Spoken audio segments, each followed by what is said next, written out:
Bismillahirrahmanirrahim. Assalamualaikum warahmatullahi wabarakatuh. Perkenalkan, nama saya Asma Syaida dari Pendidikan Fisika B 2021 dengan NIM 130262170. Di sini saya akan menjelaskan mengenai praktikum Thomson sebagai ujian akhir praktikum fisika modern. Ya. Yang pertama di sini saya akan menjelaskan mengenai teori Thomson, yaitu teori yang diciptakan oleh Joseph John Thomson. Beliau merupakan seorang ilmuwan terkemuka yang dikenal oleh dunia. Nah, profesor fisika eksperimental ini melakukan penelitian yang pada akhirnya membuatnya menemukan elektron. Nah, teori yang dikemukakan oleh Thomson ini pada dasarnya menjelaskan bagaimana bentuk atom tersebut. Nah, beliau mendeskripsikan bahwa bentuk atom terlihat mirip dengan ruang bisnis. Pada saat itu, ia berpikir bahwa pada intinya atom bermuatan positif dan dikelilingi oleh elektron negatif.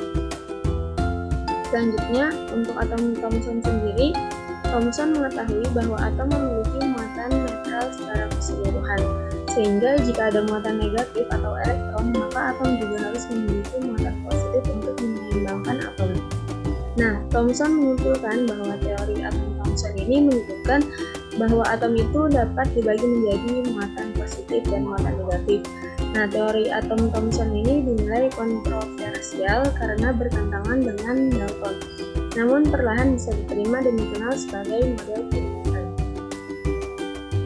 Nah, untuk percobaan Thomson sendiri yaitu berawal dari percobaan tabung sinar katoda yang dilakukan oleh William Crookes sekitar tahun 1875. Nah, tabung sinar katoda ini merupakan tabung kaca yang sebagian besar udaranya itu disedot keluar. Nah, dari awalnya itu yaitu ada sumber tegangan tinggi yang diberikan kepada noda dan melewati juga plat kutub positif medan sinar katoda yang miring, dan itu akan kita luruskan dengan adanya tegangan atau arus.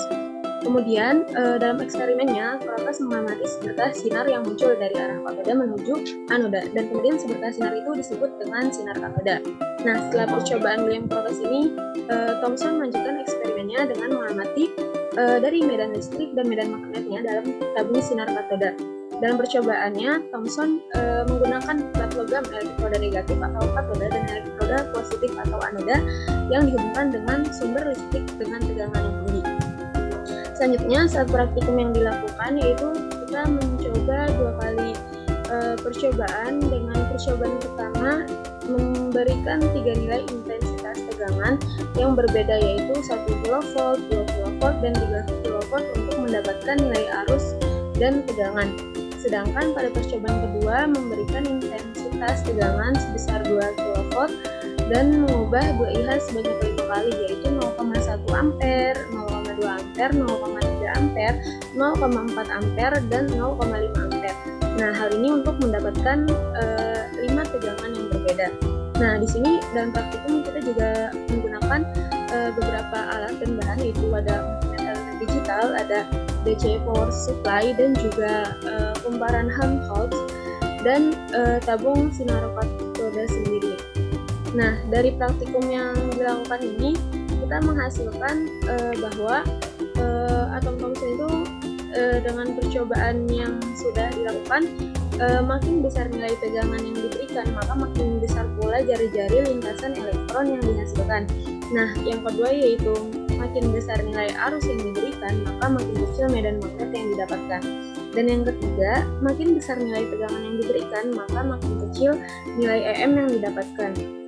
Nah, setelah praktikum ini, nilai EM yang didapatkan dalam percobaan jauh dari nilai EM pada literatur, yang dimana 1,759 dikali 10⁻11 AS kilogram. Nah, untuk kesimpulannya sendiri, Thomson menggambarkan struktur atom sebagai bola bermuatan positif di mana elektron bermuatan negatif.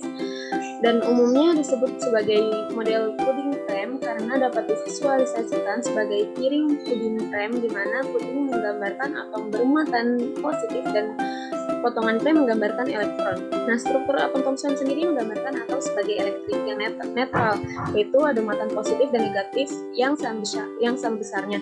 Nah, kelemahan struktur atom Thomson sendiri yaitu model atom Thomson ini nggak jelas untuk menjelaskan stabilitas atomnya sendiri, dan penemuan lebih lanjutnya dari partikel subatomik lainnya tidak dapat ditempatkan di dalam model atomnya.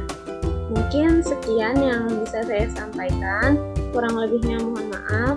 Wassalamualaikum warahmatullahi wabarakatuh.